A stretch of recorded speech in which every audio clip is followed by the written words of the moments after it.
Hi everyone, welcome to my channel JDR Tech Tutorials Telugu.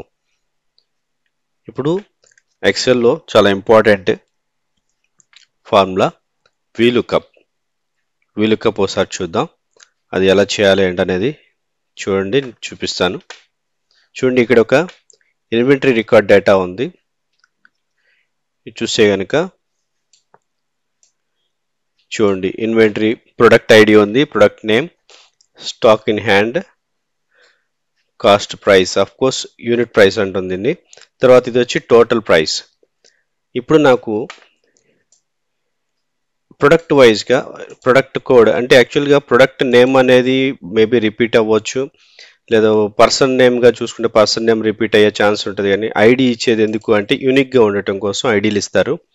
అది product ID కావచ్చు, లేకపోతే employee ID కావచ్చు, లేకపోతే స్టూడెంట్ ఐడి కావచ్చు. ఇట్లాగా ఎందుకు ఇస్తారు అంటే అవి యూనిక్గా ఉంటాయి కాబట్టి. నేమ్స్ అనేవి యూనిక్ కాదు కాబట్టి, సో యూనిక్గా ఉండటం కోసం ఈ ఐడీలు అనేవి ఇస్తారు. చూడండి, ఇప్పుడు ఐడి బేస్ చేసుకొని నేను ఇక్కడ ఏదైతే ఐడి ఇక్కడ ఉంచుతానో ఆ ప్రొడక్ట్ రిలేటెడ్గా ఆ ప్రొడక్ట్ నేము, తర్వాత అవైలబుల్ స్టాక్ ఎంత ఉంది, దాని ప్రైస్ ఎంత, ద టోటల్ స్టాక్ వాల్యూ ఎంత ఉంది అనేది, అవైలబుల్ స్టాక్ వాల్యూ ఎంత ఉంది అనేది నాకు ఇక్కడ డిస్ప్లే చేయాలి. ఇది ఒక ప్రొడక్ట్ డేటా షీట్ టైప్ అన్నమాట. సో ఇప్పుడు దానికి చూడండి VLOOKUP వాడి చేద్దాం. ఫస్ట్ ఏదో ఒకటి తీసుకోండి, ఏదో ఒక ప్రొడక్ట్ ఐడి తీసుకోండి. ఇక్కడ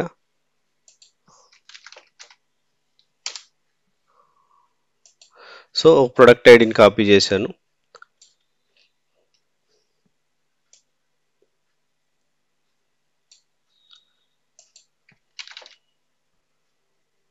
ఓకే, ఇప్పుడు ప్రొడక్ట్ నేమ్ రావాలి.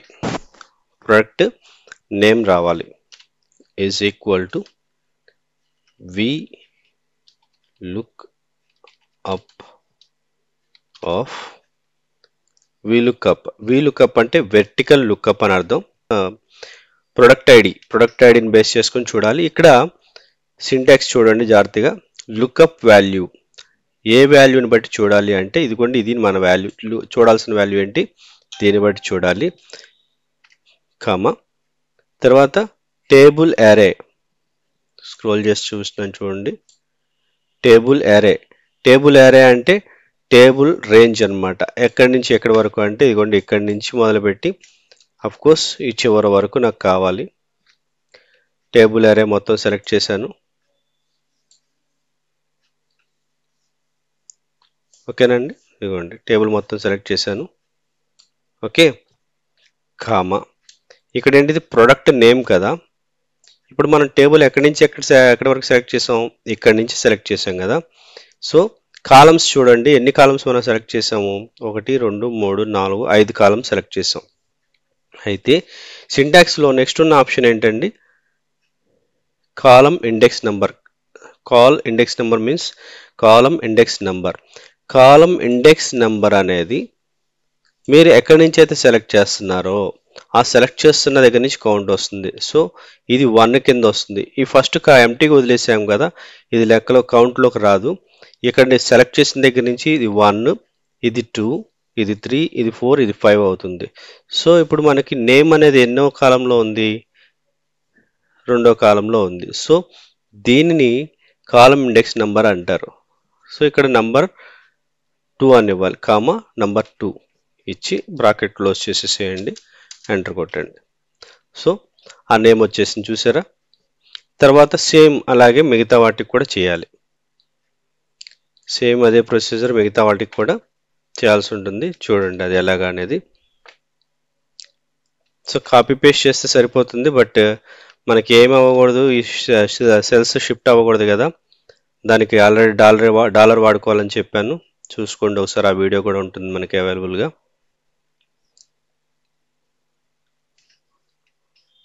ఫస్ట్ ఆఫ్ ఆల్ ఈ టేబుల్ రేంజ్ అనేది మనకి డిస్టర్బ్ అవ్వకూడదు. టేబుల్ రేంజ్ యాస్టీస్గా మనకి ఉండాలి. సో దాన్ని డిస్టర్బ్ చేయకుండా ఉంచాను. తర్వాత లుకప్ వాల్యూ కూడా డిస్టర్బ్ అవ్వకూడదు, అది కూడా అక్కడ యాస్టీస్గా ఉండాలి. సో దాన్ని కూడా ఫిక్స్ చేశాను. సో ఇప్పుడు కాపీ చేసి ఇక్కడ పేస్ట్ చేస్తే మళ్ళీ ల్యాప్టాప్ అని వచ్చింది. ఎందుకని? ఇక్కడ కాలమ్ ఇండెక్స్ నెంబర్ అంటే స్టాక్ ఇన్ అవైలబుల్ స్టాక్ అంటే స్టాక్ ఇన్ హ్యాండ్. ఇది దీని కాలమ్ ఇండెక్స్ నెంబర్ ఎంత? 3. సో దీన్ని 3 కింద మార్చుకోండి. ఓకే, తర్వాత మళ్ళీ కాపీ పేస్ట్ చేస్తే ఈసారి నెక్స్ట్ దాని కాలమ్ ఇండెక్స్ నెంబర్ ఎంత? 4. ఓకేనా, తర్వాత కాపీ పేస్ట్, దీని ఇండెక్స్ నెంబర్ ఎంత? Total stock value index number వచ్చేసరికి 5. ఓకేనండి. సో ఇక్కడ మీరు ప్రొడక్ట్ ఐడి మారుస్తున్న కొలది, ఇప్పుడు మారుస్తున్నాను చూడండి. ప్రొడక్ట్ ఐడి మారుస్తూ ఉంటుంటే ఆటోమేటిక్గా వాల్యూస్ కూడా మారుతూ ఉంటాయి. దీంట్లోనే మీకు ఇంకో చిన్న ట్రిక్ చెప్తాను చూడండి. ఇప్పుడు నేను యాక్చువల్ ప్రొడక్ట్ ఐడిని ఎవ్రీ టైం నేను టైప్ చేసుకోవాల్సి వస్తుంది కదా. పి సంథింగ్ ప్రొడక్ట్ ఐడి ఏది ఉంటే అది నేను టైప్ చేసుకోవాల్సి వస్తుంది. ఒక్కోసారి మనం టైప్ చేసే ప్రాసెస్లో మిస్టేక్ జరిగే ఛాన్స్ కూడా ఉంటుంది కదా. పి తీసేసి 115 ఇచ్చి చూద్దాం. సో ఎప్పుడైనా మిస్టేక్ ఇస్తే కనుక ఇలాంటి ప్రాబ్లం వచ్చే ఛాన్స్ ఉంటుంది. సో దానికోసం ఏం చేయొచ్చు అంటే చూపిస్తాను చూడండి జాగ్రత్తగా. ఇక్కడ ఏవైతే ఐడీలు ఉన్నాయో ఈ ఐడీలన్నీ కూడా ఇక్కడ మనకి వచ్చే విధంగా, అంటే మనం ఇక్కడ ఒక బటన్ వచ్చి దాన్ని సెలెక్ట్ చేసుకునే విధంగా, ఫిల్టర్ బటన్ వచ్చే విధంగా మనం సెట్ చేసుకోవచ్చు. అది ఎలాగనే చూడండి. డేటా ట్యాబ్లోకి రండి. డేటా ట్యాబ్లో డేటా వ్యాలిడేషన్ అని ఉంది కదా.